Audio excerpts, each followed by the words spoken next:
Highways ఈరోజు తెలంగాణలో మరీ ముఖ్యంగా మన హైదరాబాద్లో సిచ్యువేషన్ ఎంత భయంకరంగా ఉందంటే ఇన్ అండ్ అవుట్ అంటే హైదరాబాద్ సిటీ మధ్యలో అండ్ బయట కూడా ఏ రకంగా సిటీ మధ్యలోనేమో వర్షాలతో మొత్తం డ్రైనేజీలు పొంగిపోయి రోడ్ల మీదకి అవుట్స్కట్స్ అన్నప్పుడు ఈ ఓఆర్ఆర్ ఎగ్జిట్ నెంబర్ 17 అది రాజేంద్రనగర్ ఏరియాలో వస్తుంది.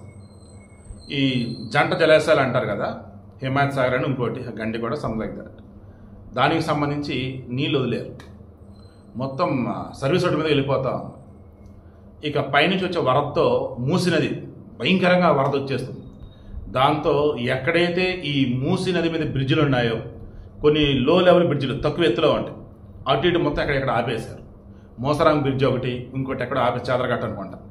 ఇలా చెప్పుకుంటూ పోతే ఈరోజు హైదరాబాద్కి సంబంధించి వెనకాల ఇచ్చాను చూడండి, వచ్చే 4 రోజులు అంటే ఈ రోజుతో కలిపి ఇవాళ రేపు ఎల్లుండు అవతల ఎల్లుండు ఎట్టి పరిస్థితుల్లో కూడా హైదరాబాద్ ప్రజలు వర్క్ ఫ్రమ్ హోమ్కి అలవాటు పడండి, మ్యాక్సిమం ఎమర్జెన్సీ ఉంటే తప్ప బయటికి రావద్దని అన్నారు. ఇప్పటికి మెయిన్ ఇంట్రెస్ట్ కూడా అదే, ఎప్పుడు ఎవరు ఏ రకంగా ఇబ్బంది పడతారో తెలియట్లేదు వర్షాల వల్ల. సో ప్రభుత్వం ఫుల్ క్లారిటీ ఇచ్చింది కాబట్టి బయటకైతే వెళ్ళకండి. అండ్ వెనకాల అటాచ్ చేసిన నెంబర్లు ఉన్నాయి కదా, ఏదైనా అర్జెంట్ అవసరం అయితే వాటికి ఫోన్ చేసి అడగండి.